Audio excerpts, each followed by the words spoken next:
I'm sorry, y'all. We're not going to stay here long for this highlight. I got to have some fun with this one. The Oklahoma City Thunder are in Philadelphia to take on the 76ers. I can't even – this ain't the Sixers. This is like the Threers, all right? If you don't know what I mean, I'm yours truly, the one and only FERRO. We do this every night of the NBA season. Shout out to YABUSELE. We'll talk about him in a second. I want to say something, though.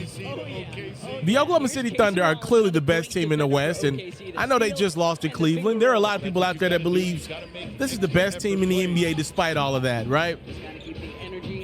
For their efforts, Philadelphia absolutely threw this game away.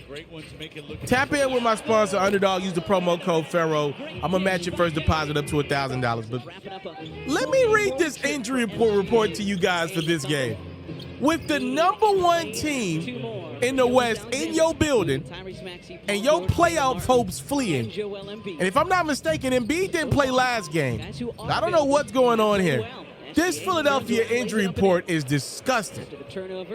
No Joel Embiid. No Paul George, who did play last time out. No Tyrese Maxey, who did play last time out. Jared McCain is lost for the season. No KJ Martin. No Kyle Lowry. No Andre Drummond. Damn! Andre Drummond hurt? All he do is rebound. This is embarrassing. And you know what's crazy? Like Nick Nurse, if you look at what his body of work was during his Toronto Raptors era, I think many would assume in the next 15, 20 years, he would have been on a Hall of Fame trajectory.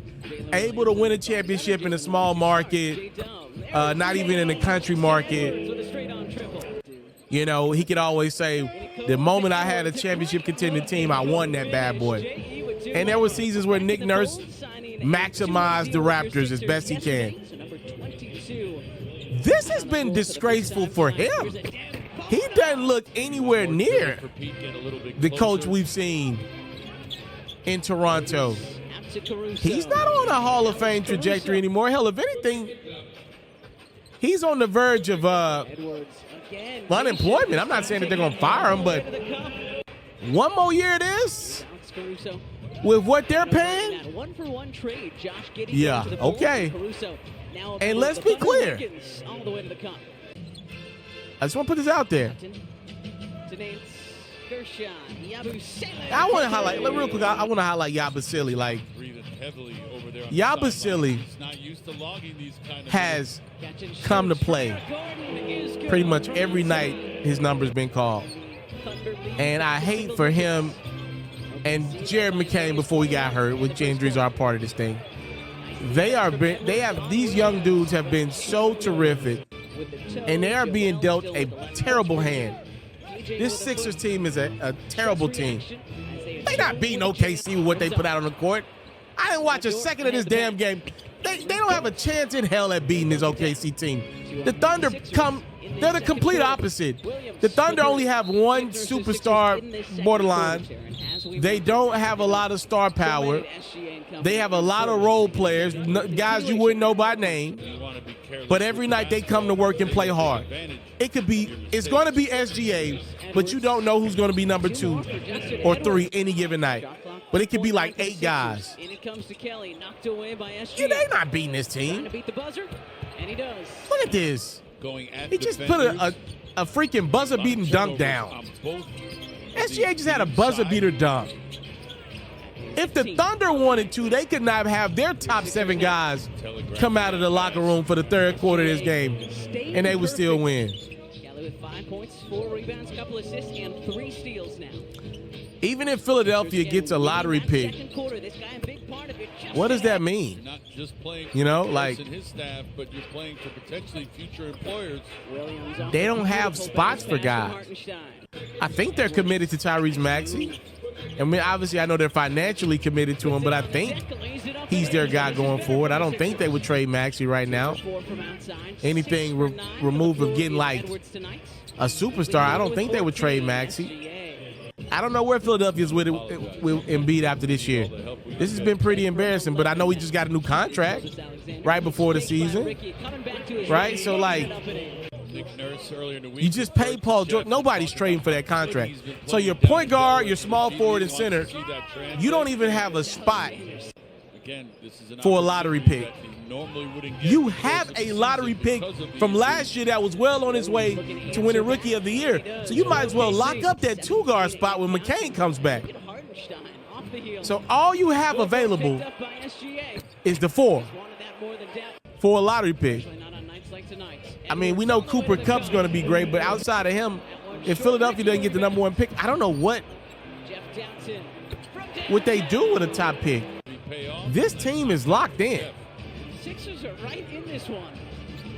They keep fighting. SGA. Wants to do everything Beautiful. To help these guys out. But this guy, OKC, very happy to have Alex back in the fold.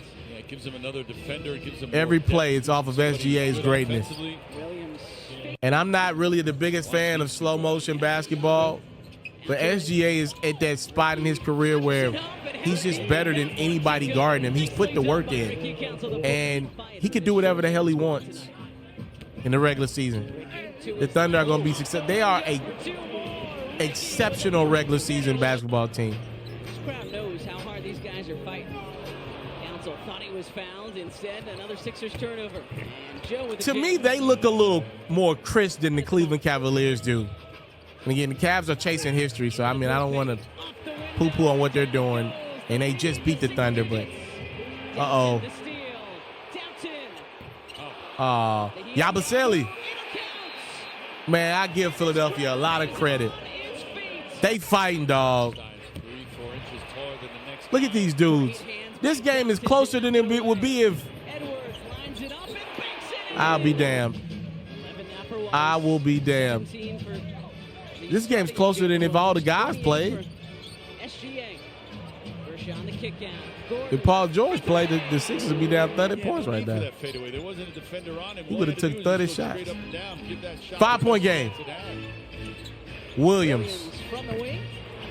Sheesh, man. Put in an impressive effort tonight, just stumping over the outstretched arm of a well, we're back in the double digits. We were showing those injury lists. Did we miss a body part in any of those lists? I wonder what the spread was for this game. It would have had to at least been 12. Maybe like 16. Yeah, it would have been more than 12. It might have been 20. On Thursday. Kelly all the way to the cup. Counted in the foul. Keep an eye out for that one. Yeah, they only play each other twice a year. They already played in Cleveland. Now the return visit to Oklahoma City. 12 and a half. To 16. Gotta imagine these Sixers who have played 12 and a half was the spread for this game. Than any of these guys are used to. Well, looks like the Thunder are gonna clear that. They're up 17. Yeah, I tried to look it into Williams, but Edwards, good hands. Ricky can't connect to Dembona there to lay it up and in. Final 2 minutes. Yeah. In South Philly. Justin Edwards with a and OKC ran with no SGA down the stretch of this game. Williams I don't blame him. for the Thunder. Give my guy a break. This is a night off in the NBA. It's a night off when everybody's playing for Philly, let alone when they put out this atrocious roster. You got to find a better way, Nick Nurse, to rest your guys, dog. You can't do that on the same night. This is embarrassing. This is an embarrassing product. The Sixers lose again. If you love flexing your sports knowledge, you should head over to the best place to play fantasy sports and win some money while you're at it. That's Underdog. For me, I love the pick'em game. It's super simple to play too. All you got to do is go to the Underdog website or app. You got to pick whether a player will have a higher or lower stat line for that specific game. You get your picks right, and you can win up to 1,000 times your money. And when you sign up, if you use your boy's promo code, which is FERRO, your deposit will get matched up to $1,000 is available to you in bonus cash. You can't beat that. Tap in with Underdog. My promo code is FERRO.